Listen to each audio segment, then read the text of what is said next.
Hello, I'm Anthony Hobbs, and as you can see, there's a Cylon, there's Starbuck, and this review concerns Battlestar Galactica, the original series, Episode 6, The Long Patrol. And yes, I really liked this episode when I was 7, still like it as a grown-up. And, well, I suppose one of the things I like about it, it's not too earthbound. We don't spend lots of time on one planet, no. In this episode, we're travelling, we're going, the feeling of freedom, going long distances through space, yeah. Okay, the story starts with Starbuck on the spaceship called the Rising Star. That's like a kind of holiday or hotel spaceship, yeah. And he's cheating on his girlfriend, Athena. Yes, he's seeing Cassiopeia. And he's blissfully unaware that on this particular day, Athena has been given some time off. Yes, yes, he bumps into her in one of the hotel rooms. Thinks, what's he going to do? How's he going to get away with this, yeah? And yes, he's a bit of a cheeky chappy, always in trouble, yeah. Well, he finds, he has to think on the spot, he gets one of the ladies in a different hotel room and the other one in the original room, yeah.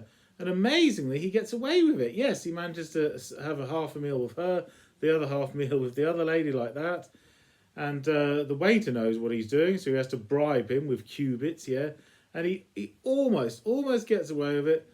No, it's his own stupidity that messes it up. He gives Cassiopeia a souvenir, a little golden brooch, the symbol of the colonial warrior, and he gives the exact same presents to the other lady. So after he's left, he has to leave anyway because he's got an important mission to do. The two ladies bump into each other, see they've received the exact same present, and they work it out. He's been two-timing them. So yes, they're pretty angry about that. Next, Starbuck gets in a Colonial Viper. It looks just like a regular Viper, except no, it's been modified. It can go twice as fast, yeah. And he's dressed all in black because they've entered a new star system. So these are totally new alien worlds. They have no idea what kind of people to meet. And he wants to keep a low profile. Doesn't want to reveal to everyone that he's a colonial warrior. So he's dressed all in black. But why does he have the symbol of the eagle on his helmet then? That's the symbol of the eagle on the other colonial warriors. But, well, whatever. That's what he does. And, oh, yes, I thought the catchphrase in these episodes was launch when ready. So, launch... Oh, no, I thought it was launch one ready. So only one at a time. You all launch one at a time. Launch one ready. I found out late, no, the catchphrase is launch when ready. Oh, so you can have more than one go at a time. Yeah, just launch when ready. Yeah. So when they launch in a Viper and go through those tubes out the docking bay, yeah. But in spite of what I've just said, in this case it is only one at a time. Yeah, okay. And so Starbuck goes incredibly fast, much faster than what he's used to, yeah. And, oh yeah, the control stick. I didn't know what a joystick was when I was 7. I thought the control stick was like a remote control with a wire that goes inside the side of the spaceship and you move it about like that to control the spaceship. No, it's a joystick. The joystick is attached to the floor in the cockpit, yeah. And I found this out because this spaceship that Starbuck is in, there's a computer intelligence that can drive itself. So drive the spaceship for him. So that's why sometimes he lets go of the joystick and it's driving on its own, yeah, like that, yeah. And so that's how I found out the concept of a joystick, yeah.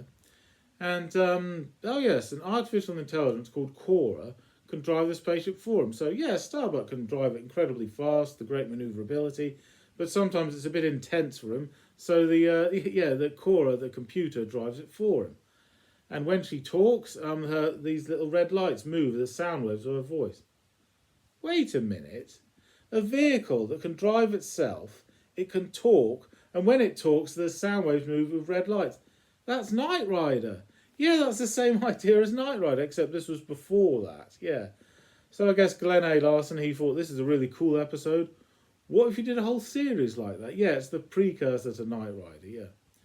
Anyway, Starbuck, he sees, after a long time, he sees two spaceships, but not more advanced. No, they're much more primitive compared to the spaceships of his fleet, yeah. And there's a freighter with no weapons being chased by a patrol ship firing lasers at it. And it manages to outrun him and then lands on another planet. Starbuck follows the freighter and lands. He points his gun at the pilot, and he's called Robert the Bootlegger or something like that. And he claims that there's aggro parts on board the freighter. Starbuck wants to have a look for himself, and he finds ambrosia. Well, I mean alcohol, yes, but they never use that word alcohol. They just say ambrosia, yeah. And I remember not being quite sure what they meant when I saw this. No, they mean alcohol, but they call it ambrosia. And then Starbuck sees there's crates and crates of this stuff, and he thinks, wow, I can make a fortune selling lots of this alcohol back at the fleet. Yeah, Starbuck is an opportunist. Yeah, doesn't say no to the chance to make a lot of money, yeah. And he thinks, could we cut a deal, 50-50, yeah. But then when he's not looking, the Irishman called Robert knocks Starbuck unconscious and nicks his spaceship and gets away really fast. When Starbuck comes to his senses, he thinks, oh no, how am I supposed to get home? I need a really fast spaceship. This freighter is primitive, like something out of a museum. Well, it's going to have to do, isn't it? Yeah, so he gets on board, flies off, it's a very, very slow ship. And as he's going through space, of course, the patrol ship thinks he's the bootlegger. And Starbuck says, you're making a mistake. I'm not the bootlegger. He stole my ship. I'm just in the ship. But under pain of death, the patrol ship orders him to land on a prison planet. And when he's on the prison planet, he's locked in a cage. It's like a piece of a cave or so. And he sees all these other prisoners, all in cages like him. And they say, what's your name? And he says, Starbuck. Starbuck? Starbucking. What kind of crime is starbucking? It's not a crime, it's a name, yeah. He goes, well, what are your names? And they say, well, I'm Forger 6, this is Bootlegger 38, and that's Assault 24. So they all have names of crimes with a number on the end. He says, why do your names have numbers? And they say, because we're in prison, crimes committed by our ancestors. The original one is called number 1, and then his son's number 2, then 3 and 4. Yes, your number is the number of the descendants of the original sinner. And Starbuck is like, wait, let me get this straight. You're all in prison for crimes committed by your ancestors. That's crazy, yeah. But this is not it is not pure fiction. In real life, in biblical times, you did go to prison for crimes committed by your ancestors or by your relatives. You're guilty by association. Well, we now know that's nonsense. No, you could have one man be a bank robber and he has a grandson that never commits a son at all, never commits a crime ever. So no, just because your relatives have committed sins doesn't necessarily mean you will, yeah. Anyway, while this is going on, Boomer and Apollo, after the spaceship, they've worked out that Starbuck is not on board the really fast Viper. It's been stolen, so they want to get it back, yeah. And Starbuck has no way of contacting them. He's stranded on a planet. Doesn't he have a mobile phone? What, no mobile phones? All this super advanced futuristic technology and no mobile phones? Well, Starbuck does have communications devices, but they're on board his ship, so don't lose your ship, yeah. Wait a minute. Cora, the talking computer, on board the really fast Viper, why doesn't she just drive the ship herself and fly back to Starbuck? Why does she allow someone to steal it? Well, what's the point of having an artificial intelligence if any Tom, Dick or Harry can just steal it, just like that? Oh well, that bit isn't cleared up, yeah. Anyway, finally, yes, Boomer and Apollo, they want to fight the bootlegger, they want to shoot him. Then he surrenders, and he said, why did you do it? Why did you steal the ship in the first place?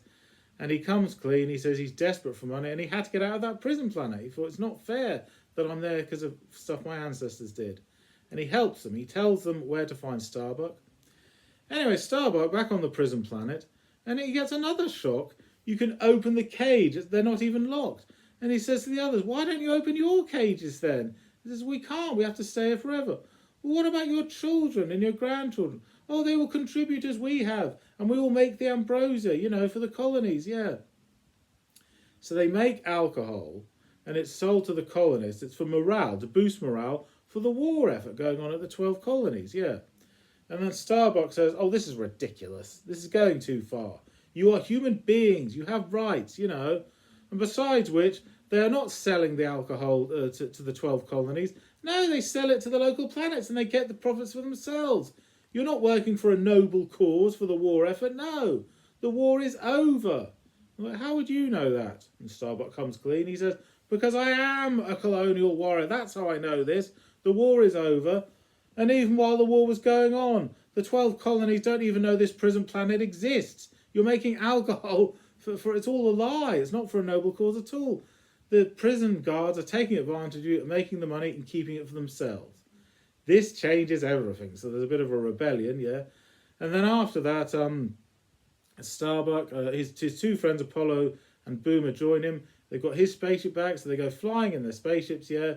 And the other ones shoot the Cylon Raiders that have come to attack them. Starbuck, slightly different technique, because his one can go really fast. He goes really high up in the really fast fibre, takes a nosedive, goes down incredibly fast. Cylon Raider follows him. He gets out of the way just in time, and the other one isn't fast enough and smashes into the ground, yeah. At the same time, destroying all the ambrosia. Oh no, it's all that money that could have been made, yeah. So, happy ending. Starbuck gets back to the fleet, back on board the Galactica. Oh yeah, and Adama shows him this star chart, and he looks at it and says, I've seen that before. A star chart, I've seen it just like that. When I was locked in that prison cell, well, technically not locked, but you know what I mean. On the wall, the cave wall, there were like drawings of ancient star charts, and that blue planet, it's in the exact same position as that one. Could it be the planet Earth? So again, they now know the planet Earth definitely exists. So I haven't quite got there yet, but yes, now and again there are hints. Somehow, some way, they will find the promised land. They will find planet Earth, yeah. Okay, so good episode, and I love the sense of freedom. Yes, travelling really fast in space, yeah. And when Starbuck gives that speech, he says to them, you're all serving a lie. You're not doing a noble cause at all. You should have your freedom. Starbuck is a cheeky chappy, a bit of a charming rogue now and again. But he's decent and honest when it counts, when it's something really important. Yes, he's looking at the big picture, yeah. So overall, a great hero and a great pilot for the fleet. Okay, thank you for watching. I'm Anthony Hobbs, and I'm overboard.